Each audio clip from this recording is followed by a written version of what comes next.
Okay, today we will start with biological diversity act. आज के lecture में हम लोग बायोलॉजिकल डाइवर्सिटी एक्ट को देखते हैं। ठीक है, so and biological diversity act UGC net के लॉ सब्जेक्ट्स में आजकल बहुत पूछा जा रहा है। तो इसमें जो इम्पोर्टेंट है वो हम लोग अभी डिस्कस करेंगे। ठीक है, सबसे पहले ये कुछ बेसिक इंफॉर्मेशन को देख लेते हैं कि बायोलॉजिकल डाइवर्सिटी एक्ट जो कन्वेंशन हुआ था, convention on biological diversity act CBD 1992, इसके एवज में ये बायोलॉजिकल डाइवर्सिटी एक्ट इंडिया ने लाया।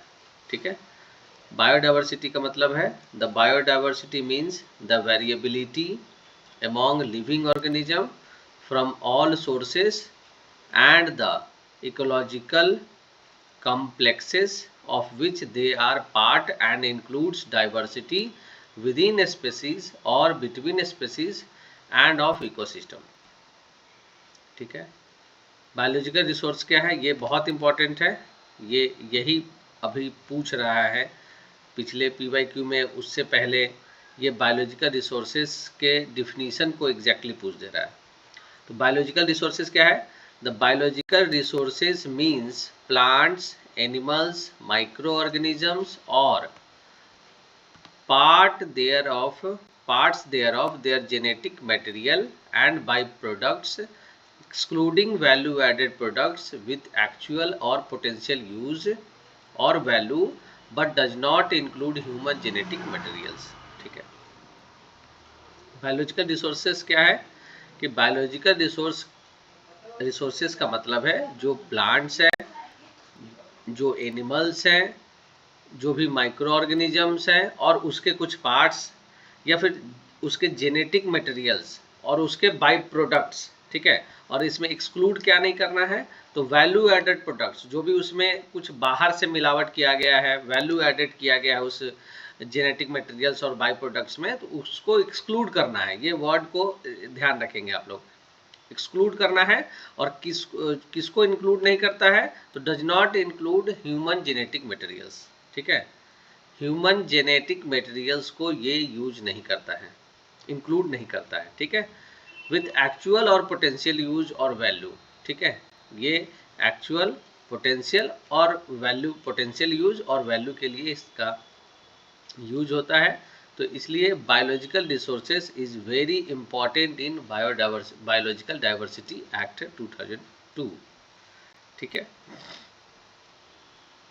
साइलेंट फीचर की बात करें तो ये एक नेशनल, इसके लिए नेशनल बायोडाइवर्सिटी अथॉरिटी बनाया गया है, जो कि चैप्टर 2 हम लोग जब देखेंगे बायोडाइवर्सिटी एक्ट के, तो उसमें रेगुलेशन जो चैप्टर है चैप्टर 2, तो उसमें नेशनल बायोडाइवर्सिटी एक्ट के बारे में बताया गया है।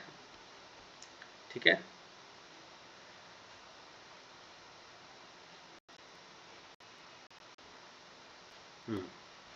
उसके बाद हम लोग बात करेंगे, हाँ, तो हमारे पास नेशनल बायोडाइवर्सिटी अथॉरिटी है, उसके साथ साथ स्टेट बायोडाइवर्सिटी बोर्ड है और बायोडाइवर्सिटी मैनेजमेंट कमिटी है। ठीक है, तो इन सब चीज़ों के बारे में जान लेना है। ठीक है, अब आते हैं हम लोग बायोडाइवर्सिटी एक्ट पे।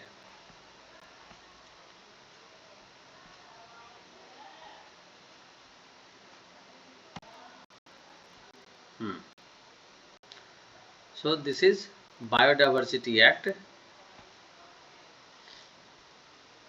ठीक है, तो ये 2002 में आया है। ठीक है, इसका नाम है बायोलॉजिकल डाइवर्सिटी एक्ट 2002। इसका चैप्टर 2 बहुत ही ज़्यादा इंपॉर्टेंट है और डिफिनीशन के कुछ पोर्शन जो अभी हम लोग डिस्कस करेंगे इस लेक्चर में, वो ज़्यादा इंपॉर्टेंट है। सिर्फ रेफरेंस मैं दे रहा हूँ, किसके लिए इंपॉर्टेंट है, यूजीसी नेट में जो लॉ पेपर में जो इन्वायरमेंट से रिलेटेड जो पोर्शन पूछे जाते हैं, उसमें NGT act, environment protection act, biological diversity act, air act, आपका water prevention and pollution act, उसके बाद सेस एक्ट, ठीक है। उसी सीरियल में बायोलॉजिकल डाइवर्सिटी एक्ट का भी उतना ही इम्पोर्टेंस है, ठीक है। तो आज के लेक्चर में हम लोग डिस्कस करेंगे कि क्या क्या पूछे जा रहे हैं और क्या क्या इम्पोर्टेंट इस एक्ट में बन रहा है। तो चैप्टर 2 बहुत ही ज़्यादा इम्पोर्टेंट है, क्योंकि ये regulation of access to biological diversity, कैसे रेगुलेट करेंगे, बायोलॉजिकल डाइवर्सिटी को कैसे रेगुलेट करेंगे उसके बारे में बात है। चैप्टर 3 ये भी इम्पोर्टेंट है, क्योंकि ये नेशनल बायोडाइवर्सिटी अथॉरिटी के बारे में डिस्कस करता है, ठीक है। उसके बाद ये चैप्टर 4 है, ये फंक्शन है एंड पावर्स है, इसको हम लोग देख लेंगे, ये भी इम्पोर्टेंट है, ये भी VVI है for the purpose of UGC net law paper. और ये चैप्टर 4 है, चैप्टर 5 है जो कि approval bye national biodiversity authority के बारे में है, ठीक है। चैप्टर 6 कहता है स्टेट बायोडाइवर्सिटी, ये उतना इम्पोर्टेंट नहीं है। चैप्टर 7 भी इम्पोर्टेंट नहीं है, ठीक है, ठीक है। ये सब में मिसलेनियस में अब इम्पोर्टेंट कुछ सेक्शन हो जाते हैं, जैसे सेक्शन 55 जो कि पेनाल्टीज के बारे में है, ठीक है।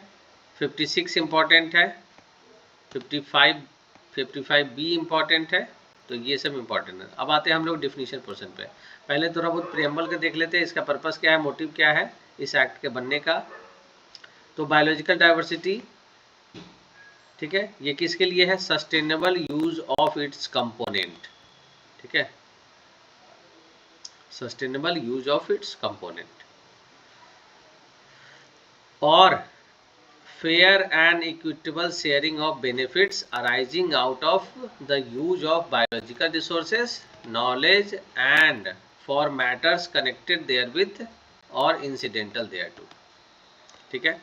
तो ये बायोलॉजिकल डाइवर्सिटी के जो कंजर्वेशन है, इसका एम क्या है कि कंजर्व करना है बायोलॉजिकल डाइवर्सिटी का, ठीक है, और सस्टेनेबल यूज करना है इसके जितने भी कंपोनेंट्स हैं, ठीक है, ताकि ये फेयर और इक्विटेबल शेयरिंग हो, इसके बेनिफिट्स जो भी इससे अराइज हो रहा है उसके से फेयर एंड इक्विटेबल शेयरिंग हो। जो भी बायोलॉजिकल रिसोर्सेज है, जो अभी हम लोग डिफिनीशन देखेंगे कि बायोलॉजिकल रिसोर्सेज क्या है ना, और अच्छे से समझेंगे, उसमें जो उसका यूज है ना, यूज से जो बेनिफिट्स अराइज हो रहे हैं उसके नॉलेज से, ठीक है, और उस बायोलॉजिकल रिसोर्सेज से रिलेटेड जितने भी कंटेंट्स हैं, ठीक है, तो उसका फेयर एंड इक्विटेबल यूज होना चाहिए, सस्टेनेबल यूज होना चाहिए, इसके बारे में ये पूरा लेजिस्लेशन है, ठीक है। अब दूसरा लाइन कहता है कि whereas India is rich in biological diversity and associated traditional and customary knowledge, ये कीवर्ड को याद रखेंगे, आगे हम लोग डिस्कस करेंगे इसमें, ठीक है, associated traditional and contemporary knowledge system relating thereto, ठीक है। फिर third line, and whereas India is party to United Nation Convention on biological, तो ये इंपॉर्टेंट बन जाता है कि इंडिया क्या पार्टी है कि नहीं CBD का, तो yes, India is party to the CBD, जो कि 5 जून 1992 को साइन हुआ था, ठीक है।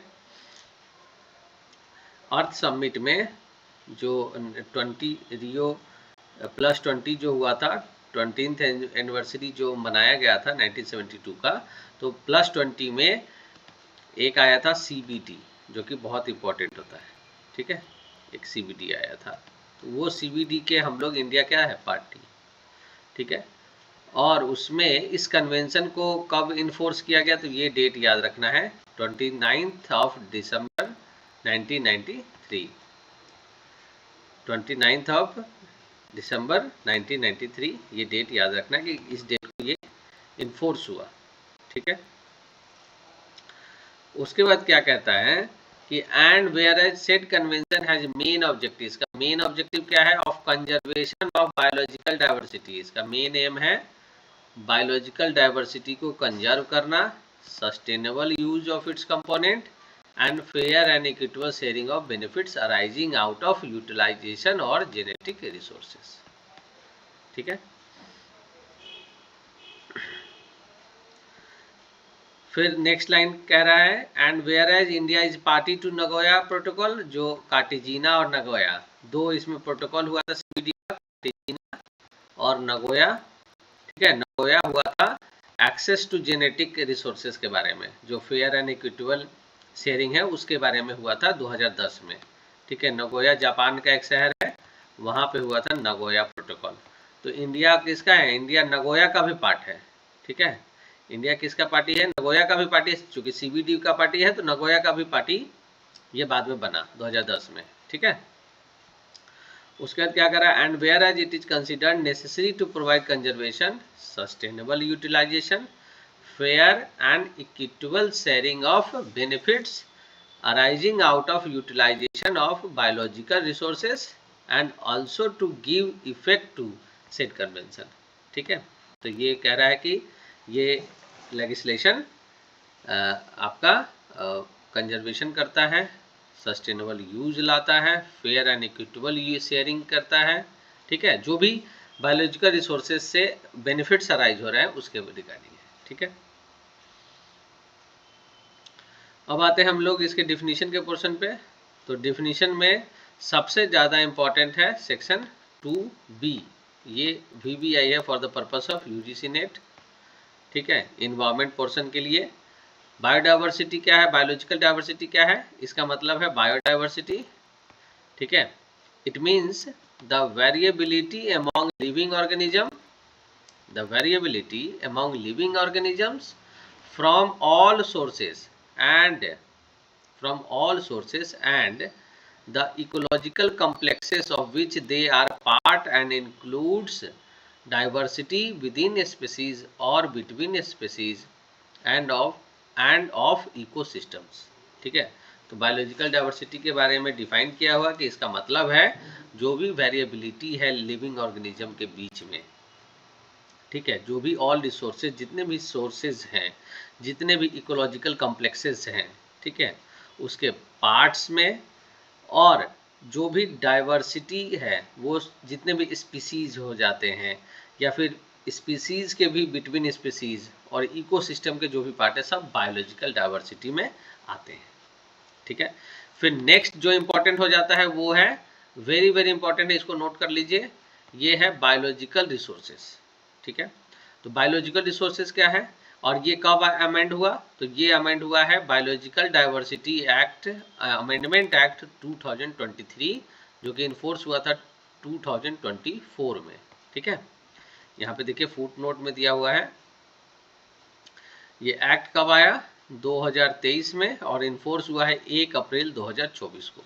ठीक है, तो ये भी इंपॉर्टेंट हो जाता है, क्वेश्चन ऐसे भी पूछता है कि बायोलॉजिकल डाइवर्सिटी अमेंडमेंट एक्ट में जो बायोलॉजिकल रिसोर्सेज के डिफिनीशन है वो कैसे दिए हुए हैं, या फिर उससे इंटरप्रिटेट करके कुछ सवाल अगर पूछा जाता है तो उस तरह से पूछा जाता है।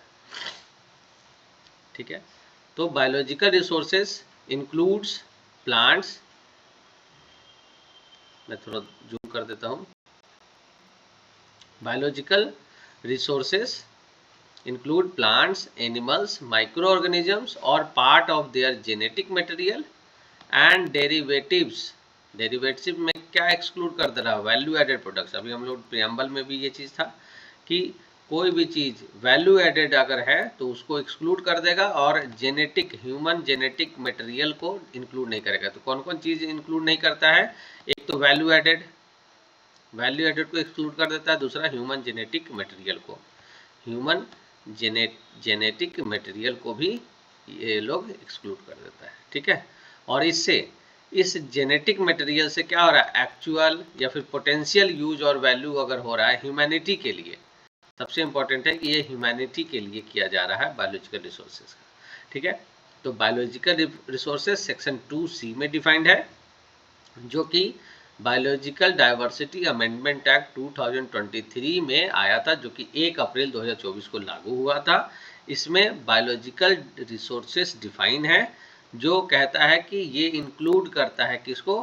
प्लांट्स, एनिमल्स, माइक्रो ऑर्गेनिजम्स और parts of their genetic material and derivatives excluding value added products with actual or potential use or value for humanity and does not include human genetic material। ठीक है, हाँ, तो ये हो गया। फिर 2F important हो जाता है क्योंकि ये कॉमर्शियल यूटिलाइजेशन क्या होता है, ठीक है।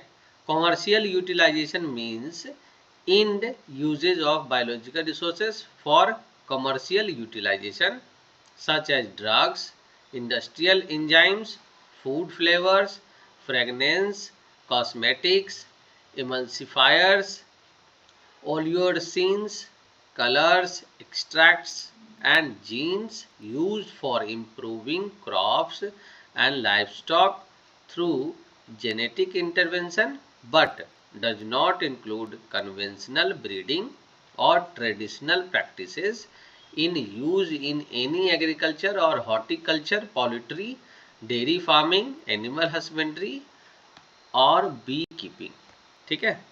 तो ये सब कॉमर्शियल यूटिलाइजेशन है जो कि बायोलॉजिकल रिसोर्सेज से किए जाते हैं, मतलब बायोलॉजिकल रिसोर्सेज से जो इसके यूज से जो कॉमर्शियल यूटिलाइजेशन कैसे कैसे होता है इसके बारे में यहाँ पे डिफाइंड है, ठीक है। डेरिवेटिव्स क्या है, तो ये उसी अमेंडमेंट एक्ट से आया। तो derivative means naturally occurring biochemical compounds. Derivative मतलब है जो कि नेचुरली अकरिंग बायोकेमिकल कंपाउंड और metabolism of biological resources even if it does not contain functional unit of heredity, ठीक है। तो 2FA भी इम्पॉर्टेंट है, बाद बाकी इतना इम्पॉर्टेंट इसमें नहीं है डिफिनीशन पोर्शन, ठीक है। एक देखना है तो बस 2J ध्यान रखेंगे कि नेशनल बायोडाइवर्सिटी एक्ट कहाँ डिफाइंड है, तो 2J में है। अब हम लोग आते हैं चैप्टर 2 जो कि वेरी वेरी इंपॉर्टेंट है, regulation of access to biological resources, ठीक है। बायोलॉजिकल रिसोर्सेज के बारे में चैप्टर 2 में डिस्कस्ड है, ठीक है। तो सेक्शन 3 कहता है कि certain person not to undertake biodiversity related activities without approval of national biodiversity authority. कह रहा है कि सेक्शन 3 कहता है कि बिना परमिशन के NBA के यानी नेशनल बायोडाइवर्सिटी के बिना परमिशन से आप कोई भी बायोडाइवर्सिटी में कोई भी एक्टिविटी करना है for the purpose of patent, for the purpose of photography, for the purpose of research, तो इन सबों के लिए आपको प्रायर अप्रूवल लेना पड़ता है नेशनल बायोडाइवर्सिटी अथॉरिटी से, ठीक है। तो ये बायोडाइवर्सिटी अथॉरिटी फिर एक लेटर ग्रांट करता है उन लोगों को कि आप जो है ना, आपको परमिट है कि आप पेटेंट के लिए, रिसर्च के लिए आप उस जगह पे जा सकते हैं, ठीक है। तो कह रहा है कि किसको ये नॉट टू टेक अंडरटेक, ठीक है, ये किसके लिए है कि जो अंडरटेक नहीं ले सकते। तो कह रहा है कि ये सेक्शन 3 का 2 है, ठीक है, किसको ये परमिशन लेने की जरूरत नहीं है और किसको है, ठीक है। तो ये बात कह रहा है। तो सेक्शन 1 में कहता है कि without previous approval of national biodiversity authority obtain any biological resources occurring in India और knowledge associated thereto for research और फॉर कमर्शियल यूटिलाइजेशन और for bio survey and bio utilisation, ठीक है। तो ये कह रहा है कि कोई भी व्यक्ति बिना परमिशन के, बिना प्रीवियस अप्रूवल के नहीं ऑब्टेन कर सकता, चाहे वो नॉलेज के लिए हो या फिर बायोलॉजिकल रिसोर्सेज के अकरिंग के लिए हो, ठीक है। तो कोई नहीं जा सकता है। दूसरी बात कि the person who shall be required to take approval from biodiversity, कौन कौन से व्यक्ति हैं जिसको परमिशन लेने की जरूरत है, कौन व्यक्ति है जिसको नहीं जरूरत है। तो नहीं में तो आप जिसको नहीं जरूरत है तो वो तो डोमेस्टिक लोग होंगे, विलेजर्स हुए, वहाँ के लोकल्स हो गए, इन लोगों को जरूरत नहीं है प्रीवियस अप्रूवल लेने की, ठीक है। लेकिन जो भी व्यक्ति जो सिटीजन नहीं है इंडिया का, ठीक है, उसे अप्रूवल लेना होगा। बी में कहता है a citizen of India who is non resident as defined in clause 30 of section 2 of income tax act 1961, ठीक है। जो नॉन रेसिडेंट है, भले ही सिटीजन है लेकिन नॉन रेसिडेंट है, NRI है, तो उन लोगों को भी परमिशन प्रीवियस अप्रूवल लेना पड़ेगा NBA से। सी कहता है कि कोई भी बॉडी कॉर्पोरेट है, एसोसिएशन है या फिर ऑर्गेनाइजेशन है तो उसको भी लेना पड़ेगा जो कि नॉट इनकॉर्पोरेटेड और रजिस्टर्ड इन इंडिया, अगर वो इंडिया में इनकॉर्पोरेट या रजिस्ट्रेशन नहीं हुई है उसकी, तो उसे लेना पड़ेगा। ठीक है, और जो कंपनी इनकॉर्पोरेट और registered in India under any law for the time being in force which is controlled by foreigner with in the meaning of clause 27 of section 2 of companies act, अगर इंडिया में ही incorporate हुआ है या फिर registered हुआ है, लेकिन उसके जो कंट्रोलर हैं वो फॉरेनर हैं, तो उसके इसमें क्लॉज 27 सेक्शन 2 के कंपनी एक्ट के अकॉर्डिंग आपको वो व्यक्ति अप्रूवल लेगा एनबीए का। ठीक है, तो ये एक सेक्शन 3 बहुत ही ज़्यादा इंपॉर्टेंट हो जाता है।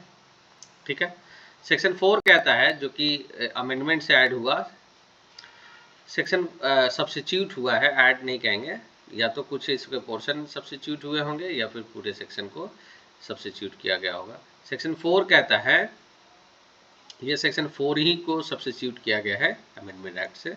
ठीक है, result of research not to be transferred to certain person without the approval of NBA, कोई भी रिजल्ट होगा, कोई भी रिसर्च का जो रिजल्ट होता है वो बिना अप्रूवल के आप जो है ना वो नहीं कर सकते हैं।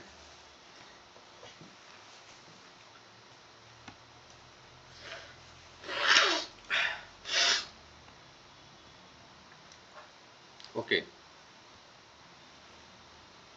सॉरी, तो रिजल्ट्स, जो भी रिसर्च के रिजल्ट्स आते हैं तो वो बिना ट्रांसफ़र के,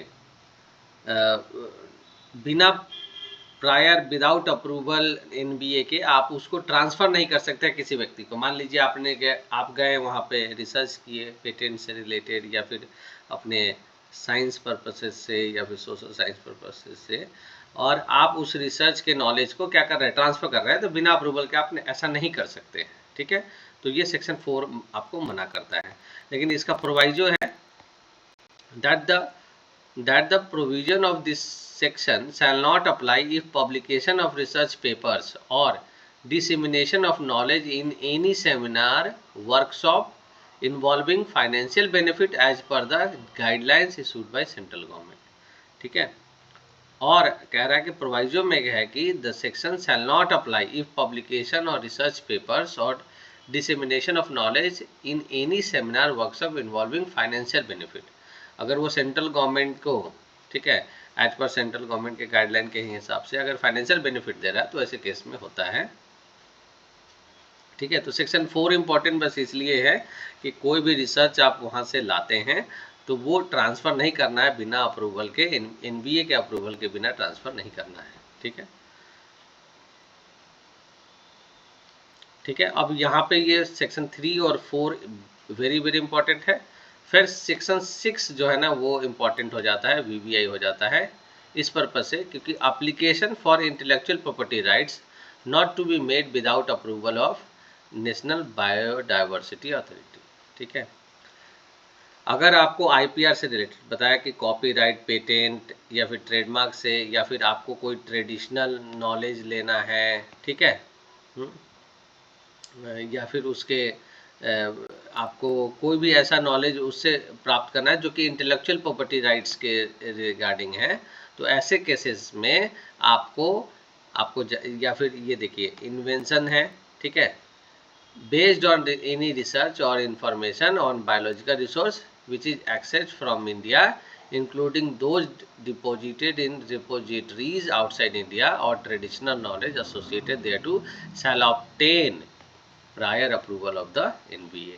ठीक है, आपको लेना पड़ेगा। अगर आईपीआर से रिलेटेड काम है, आपका पेटेंट से रिलेटेड है, कॉपीराइट से रिलेटेड है, तो आपको एनबीए से परमिशन लेना पड़ेगा। ठीक है, तो सेक्शन 6 इंपॉर्टेंट है, 3, 4 एंड 6 वेरी वेरी इंपॉर्टेंट है। अब आते हैं हम लोग चैप्टर 3 में। चैप्टर 3 कहता है नेशनल बायोडाइवर्सिटी अथॉरिटी। ठीक है, नेशनल बायोडाइवर्सिटी अथॉरिटी क्या है? इस्टेब्लिशमेंट ऑफ नेशनल बायोडाइवर्सिटी, ये इसका मतलब है कि सेंट्रल गवर्नमेंट, ठीक है, कोई भी अथॉरिटी, हम लोग इन्वायरमेंट प्रोटेक्शन एक्ट में देखे थे कि कोई भी अथॉरिटी या अथॉरिटीज़ का कॉन्स्टिट्यूट कौन कर सकता है, सेंट्रल गवर्नमेंट के पास पावर है कि वो करेगा। ठीक है, सेक्शन 3 के सब सेक्शन 3 में ये उसको सेंट्रल गवर्नमेंट को पावर है। ठीक है। उसी तरह एनबीए को कौन कॉन्स्टिट्यूट करेगा, तो सेंट्रल गवर्नमेंट करेगा, ठीक है। उसके बाद सेंट्रल गवर्नमेंट के कंपोजिशन पे आते हैं। तो ये कह रहा है कि ये कितने लोग कंसिस्ट करेंगे, कितने मेंबर्स होंगे इसमें, तो एक चेयरपर्सन होगा जो जिसका क्वालिफिकेशन क्या होगा, educate knowledge, expertise and experience in conservation in the conservation and sustainable use of biological diversity and in matters relating to fair and equitable sharing of benefits to be appointed by central government, ठीक है। उसके बाद 16 ex officio members होंगे जो कि central government ही appoint करेगा इन लोगों को, और ये रिप्रेजेंट करेंगे कुछ मिनिस्ट्रीज को। तो कौन कौन से वो मिनिस्ट्री हैं, agriculture, research, education, agriculture and farmer welfare, Ayurveda, biotech, environment and climate change, ठीक है। अभी मैं इस मिनिस्ट्री में काम करता हूँ, ministry of environment and climate change. चूँकि मैं मिनिस्ट्री ऑफ जल शक्ति में हूँ, लेकिन इस मिनिस्ट्री के साथ अलाइन होकर काम करना पड़ता है, क्योंकि मिनिस्ट्री ऑफ इन्वायरमेंट एक एडमिनिस्ट्रेटिव बॉडी हो जाता है, ठीक है। तो इसके साथ आपका ministry of environment and climate change, चूँकि इसका चेंज हो गया, अब ये हो गया है ministry of environment, forest and climate change, ठीक है, MOEFCC, ठीक है। अभी आते हैं, उसके बाद यहाँ पे है कि forest and wildlife, Indian Council of Forestry Research and Education, earth science, Panchayati Raj, science and tech, scientific and industrial research, tribal affairs. तो ये सब इसके कंसिस्टिंग मेंबर्स हैं, ठीक है। तो ये ज़्यादा इम्पोर्टेंट नहीं है, ठीक है। अब आते हैं हम लोग फंक्शन पे। चैप्टर 4 इंपॉर्टेंट होता है क्योंकि ये फंक्शन एंड पावर्स है एनबीए के, क्या क्या फंक्शन और पावर हो सकते हैं। तो सेक्शन 18 इसको डिफाइन किया हुआ कि क्या फंक्शन एंड पावर्स है। एनबीए के पास ये पावर है कि उसको रेगुलेट कैसे करेगा, to provide access to biological resource. मैंने इन्वायरमेंट प्रोटेक्शन एक्ट और एनजीटी एक्ट के रेफरेंस में उधर वहाँ एक लेक्चर में मैं बताया था कि कोई भी अथॉरिटी को रेगुलेशन और मैनेजमेंट का पावर होता है, ठीक है। अथॉरिटी बनाया ही जाता है कि रेगुलेट करे, मैनेज करे, ठीक है। तो regulation to provide access to biological resources and traditional knowledge associated thereto for determination of fair and equitable sharing of benefits, ठीक है। तो जैसे मैं ही हूँ सेंट्रल ग्राउंड वाटर अथॉरिटी में, ठीक है। तो ये अथॉरिटी का काम ही होता है कि डेवलप कैसे हो, रेगुलेट कैसे हो और मैनेज कैसे हो, ठीक है। तो डेवलपमेंट, रेगुलेशन एंड मैनेजमेंट, ये इसका प्राइमा फेसी प्रोटोकॉल होता है, ठीक है। अब आते हैं नेशनल बायोडाइवर्सिटी अथॉरिटी में। तो ये रेगुलेट करता है उन एक्टिविटीज़ को जो कि सेक्शन 3, 4, 6 में ग्रांट है, ठीक है। तो 3 में है आपका कि अप्रूवल लेना पड़ेगा, कौन कौन लोग अप्रूवल लेंगे, कौन नहीं लेंगे, ये चीज़ डिस्कस्ड है। 4 में है आपका कैसे कोई भी कॉपीराइट, 6 में इंटेलेक्चुअल प्रॉपर्टी राइट से है, और 4 में आपका, एक मिनट में देख लेता हूँ फिर से, 4 में आपका जो भी रिसर्च से जो रिजल्ट आ रहे हैं वो ट्रांसफ़र नहीं होगा, ठीक है। तो इसको याद करते जाएंगे। तो 3, 4, 6 वेरी वेरी इंपॉर्टेंट है। अभी से ये सेक्शन 18 में आपको पता ही चल गया कि कैसे फंक्शन, तो जो फंक्शन ज़्यादा इंपॉर्टेंट है उसी को एनबीए को कहता है कि इसको आप वो कीजिए, एंथुसियास्टिकली इसको डील कीजिए, ठीक है। अब नेशनल बायोडाइवर्सिटी को क्या क्या पावर्स हैं, तो ये यहाँ पे है कि एडवाइस देगा सेंट्रल गवर्नमेंट को, ठीक है। स्टेट गवर्नमेंट को भी एडवाइस देगा, और स्टेट बायोडाइवर्सिटी बोर्ड है वो भी इम्प्लीमेंट करेगा। और बोर्ड और अथॉरिटी का भी डिफरेंस आपको मैं बताया था, फिर से मैं बता देता हूँ कि बोर्ड और अथॉरिटी में क्या डिफरेंस होता है। बोर्ड साइंटिफिक स्टडी करता है, ठीक है। बोर्ड साइंटिफिक स्टडी करेगा और इस साइंटिफिक स्टडी के बेसिस पे ये अथॉरिटी फिर रेगुलेट और मैनेज करता है, ठीक है। जैसे बोर्ड गया और किसी भी बायोडाइवर्सिटी एरिया में ये देखा कि ये सब चीज़ जो है ना रेड जोन में है या फिर क्रिटिकल है या सेमी क्रिटिकल है स्पीसीज या फिर वल्नेरेबल कंडीशन में है ना। ये स्टडी साइंटिफिक स्टडी एक डायनेमिक स्टडी रिपोर्ट अपने वेबसाइट पे अपलोड किया। फिर अथॉरिटी क्या किया, उसको कैसे रेगुलेट करे, कैसे डेवलप करे, कैसे प्रोटेक्ट करे, कैसे मैनेज करे। तो ये काम अथॉरिटी का होता है, वो जैसे भी करे, जैसे अपॉइंटमेंट ऑफ ऑफिसर्स से सेक्शन 4 है, section 5 of environment protection act direction देके, ठीक है, और भी ऑर्गेनाइजेशन को कोऑर्डिनेट करके जैसे भी अथॉरिटीज़ को रेगुलेट करना है, ठीक है। अब यहाँ पे हो गया, ये सब इम्पोर्टेंट नहीं है। अब आते हैं सिर्फ पेनाल्टीज पे इसके, ठीक है, जो कि मिसलेनियस पोर्शन में है, सेक्शन 55, 56, ठीक है। 55 कहता है पेनाल्टीज, ठीक है। पेनाल्टीज क्या है कि if any person entities covered under section sub section 2 of section 3 और सेक्शन 7 कंट्रावीन्स और अटेम्प्ट्स टू कंट्रावीन और abets the contravention of the provision of section 3 or section 4 or section 6 or section 7, such person shall be liable to pay penalty not less than 1 lakh, ठीक है, 1 lakh rupees का penalty है, but which may extend to 50 lakh, ठीक है। but where the damage caused exceed the amount of penalty, such penalty shall be commensurate with damage caused in case the failure or contravention continues, an additional penalty may be imposed which shall not exceed 1 crore rupees. Such penalty shall be decided by adjudicating officer appointed by section 55A में। 55A में जो adjudicating officer appoint होते हैं, तो वो adjudicating officer ये decide करेंगे कि ये 1 करोड़ कैसे डिसाइड किया जाएगा, कैसे पेनल्टी इम्पोज किया जाएगा, कैसे उसको रिकवर किया जाएगा, ठीक है। तो ये पेनल्टी है। अगर सेक्शन 3, सेक्शन 6, सेक्शन 3, 4, 6, 7 को अगर कंट्रावीन करता है तो 1 लाख रुपए के फाइन है, ठीक है। और ये अगर डैमेज से ज़्यादा हो रहा है, कंटिन्यू हो रहा है, तो उस केस में 1 करोड़ रुपीज़ तक जा सकता है, ठीक है। अब आते हैं 55B में है, ये एक इसके पास पावर है कि टू इंटर इंस्पेक्ट सर्वे कर सकता है। कोई भी अथॉरिटी ऑफिसर जो सेंट्रल गवर्नमेंट द्वारा बनाए गए उसके को राइट दिया जाता है, उसको डायरेक्ट किया जाता है कि आप जाके इंस्पेक्ट कीजिए, सर्वे कीजिए, कुछ एक्टिविटीज़ कीजिए वहाँ पे, ताकि मॉनिटर हो पाए, ठीक है।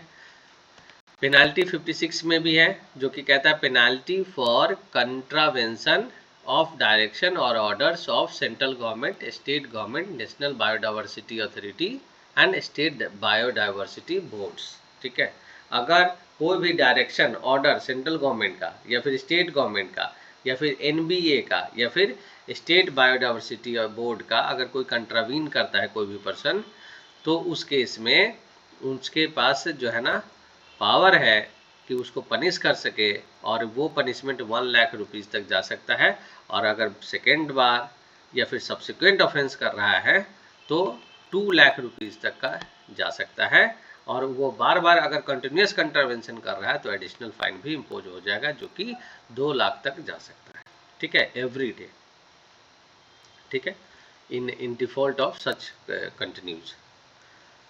तो ये हमारा रहा बायोडाइवर्सिटी एक्ट 2002, ठीक है। और साथ ही साथ हम लोग ये भी देखें कि बायोलॉजिकल डाइवर्सिटी अमेंडमेंट एक्ट 2023 जो कि 1 अप्रैल 2024 को आया, जिसमें बायोलॉजिकल रिसोर्सेज के डिफिनीशंस को देखें, सेक्शन 4 जो सब्स्टिट्यूट किया गया उसको देखें, ठीक है।